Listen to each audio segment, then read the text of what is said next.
Hi hello welcome to YTV 360. Sujeeth next project natural star నానితో announce చేశారు. Dark comedy బ్యాక్గ్రౌండ్లో ఈ సినిమా ఉండబోతోంది అని టాక్.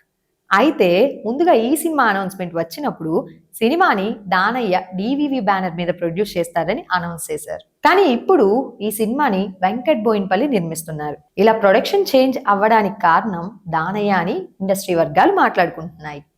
ఓజీ ప్రొడక్షన్కి అనుకున్న దానికంటే ఎక్కువ ఖర్చు అయ్యిందని, అప్పుడే సుజిత్ దానయ్య మధ్య విభేదాలు వచ్చాయని, ఈ కారణంగానే ఇప్పుడు సుజిత్ నాని కాంబినేషన్లో వస్తున్న సినిమాని వెంకట్ బోయిన్పల్లి నిర్మిస్తున్నారని తెలుస్తుంది. ఓజీ సినిమా రిలీజ్ అయ్యి బ్లాక్ బస్టర్ అయింది. పవన్ కళ్యాణ్ కెరీర్లో హైయెస్ట్ కలెక్షన్ సాధించింది. ఫ్యాన్స్ని ఫుల్ సాటిస్ఫై చేసింది. ఒక ఫ్యాన్ బాయ్ తన ఫేవరెట్ హీరోని డైరెక్ట్ చేస్తే రిజల్ట్ ఎలా ఉంటుందో సుజిత్ చూపించారు. పవన్ కళ్యాణ్ సినిమా కోసం ఒక పెద్ద బాలీవుడ్ ఆఫర్ కూడా సుజిత్ వదులుకున్నారు. ఇప్పుడు నానితో వస్తున్న సినిమాని ఎలా తెరకెక్కిస్తారో చూద్దాం.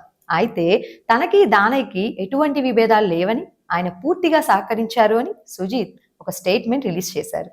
ఫిల్మ్ మేకింగ్లో విభేదాలు సర్వసాధారణమే. సినిమా రిజల్ట్ అన్ని విభేదాలు చెరిపేస్తుందని అందరికీ తెలిసిందే.